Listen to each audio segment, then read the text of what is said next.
एक गांव में प्रेमजी तिवारी नाम का एक बहुत ही बढ़िया बावर्ची रहा करता था। वो जिस गांव में रहता था उसी गांव के एक ढाबे में वो खाना पकाता और जिंदगी गुजारता।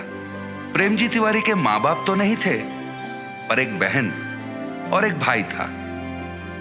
बहन की शादी करवाने के लिए और भाई को अच्छे से पढ़ाने के लिए वो बेचारा दिन रात कष्ट किया करता था। प्रेम जी के बनाए हुए सारे पकवान कई सालों से बच्चे बूढ़े गांव के बाकी सारे लोग बड़ा मजा लेके खाया करते थे। इसकी वजह से वो जिस ढाबे में काम करता था उस ढाबे का नाम अच्छा हुआ और कमाई भी बढ़ गई। एक दिन प्रेम जी के एक दोस्त ने प्रेम जी की बहन की शादी के लिए एक अच्छे से लड़के के बारे में बताया। ये सुनकर प्रेम जी ने सोचा ये शादी तो किसी भी तरह करवानी पड़ेगी, चाहे उधार लेना पड़े, पर बहन की शादी होनी चाहिए। इसलिए वो गांव के जमींदार के पास गया और सूद पर रुपए लेके उसने शादी करवा दी।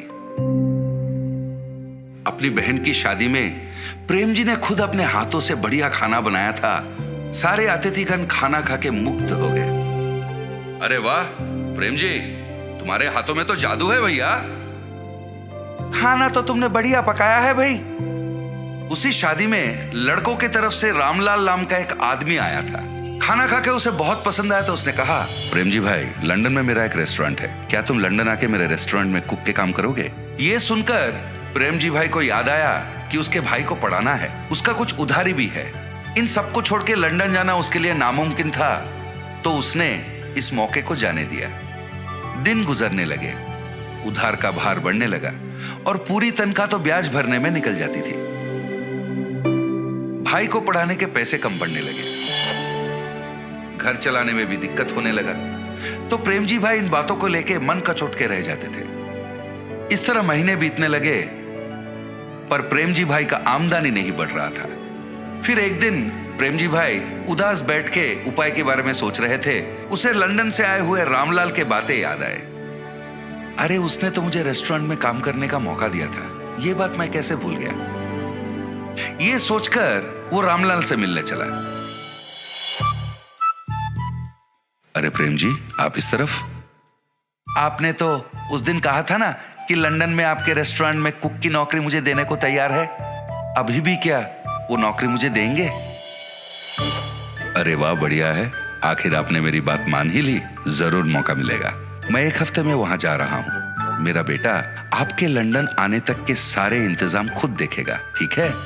फिर जब रामलाल वापस लंदन चले गए थे, रामलाल के बेटे ने प्रेम जी का लंदन जाने तक का पूरा इंतजाम 1 महीने के अंदर कर दिया। प्रेम जी ने उससे कहा, बहुत बहुत धन्यवाद बेटा, आप बिल्कुल चिंता मत कीजिए, यहां हम सब हैं ना। आप आराम से लंदन जाइए, वहां अच्छे से पैसे कमाइए और अपनी पूरी उधारी चुका लीजिए। अपने भाई को अच्छे से पढ़ाइए।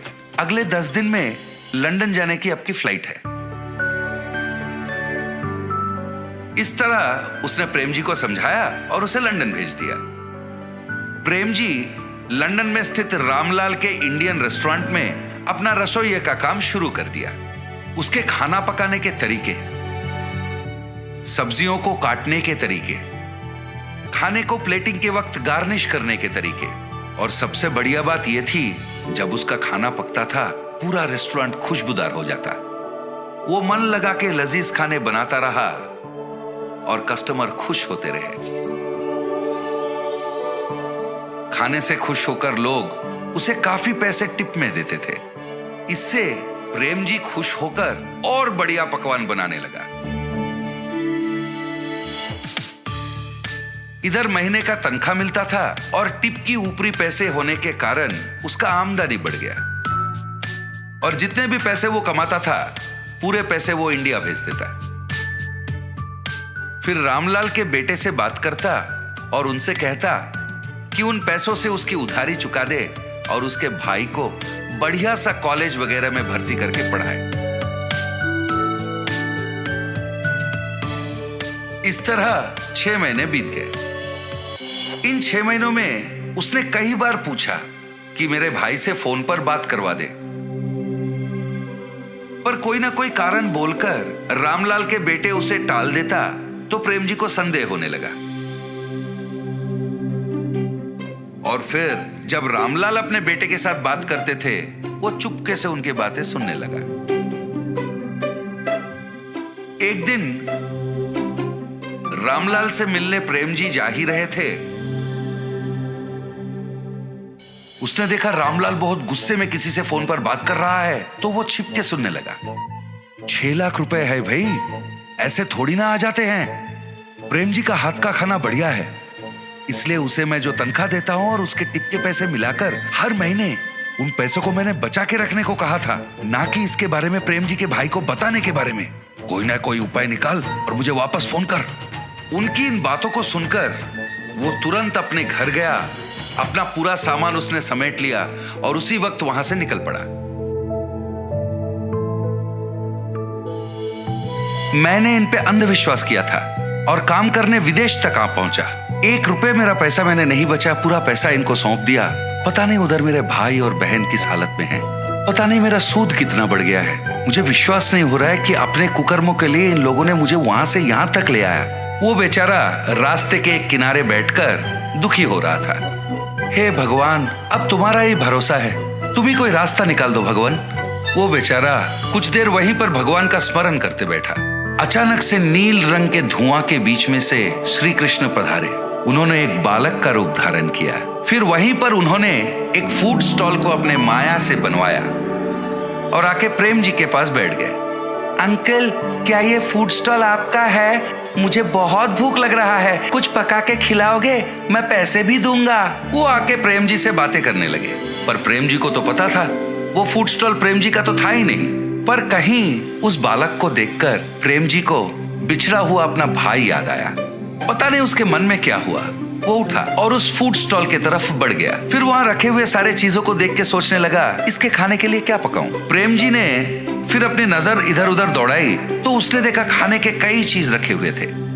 अरे पता नहीं ये फूड स्टॉल है किसका? इतने सारे खाने की चीजों को यहाँ छोड़ के कहाँ चले गए? वो सोच में पड़ गया। इस तरह अचंभित होकर वो सोच रहा था, वहां खाना खाने दूसरे कस्टमर भी आना शुरू हो गए। प्रेम जी ने उस बालक के लिए बड़े प्यार से खाना पकाया। फिर वो बालक को ढूंढने लगा और वो बालक उसे दिखा नहीं। और इधर वहां बैठे जो बाकी कस्टमर थे वो सारे फूड फूड फूड कहकर प्रेम जी को पुकारने लगे, तो प्रेम जी उनके लिए खाना बनाने में मगन हो गए। इस तरह बिना कुछ सोचे समझे ही प्रेम जी के जीवन में एक नया मोड़ आ गया था। इसके अलावा वो फूड स्टॉल मेरा है कहने वाला कोई आगे ही नहीं आया। तो प्रेम जी ने सोचा शायद ये भगवान की मर्जी है और उन्होंने ही उसे यहाँ भेजा है। वो अपना काम में व्यस्त हो गया। रामलाल को प्रेम जी के फूड स्टॉल के बारे में पता चला तो उसे रोकने वो खुद आ पहुंचे, पर उसे पता नहीं था ये स्वयं भगवान की देन है। वो उसे कहां रोक पाता। इतना ही नहीं, उसका खुद का धंधा ठप होने वाला था और उसका दिवालिया निकलने वाला था। फिर प्रेम जी ने अपने कमाए हुए पैसों को जमा किया और एक विदेशी के सहायता से उसने अपने भाई को लंदन बुला लिया।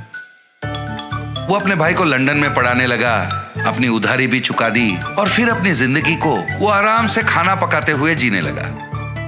प्रेम जी अगर रामलाल और उसके बेटे की बातें नहीं सुनता, पार्क में उस बालक की बात मानकर अगर वो फूड स्टॉल में नहीं जाता, तो शायद आज वो अपने भाई बहन के साथ इतनी खुशी खुशी जिंदगी नहीं बिता सकता।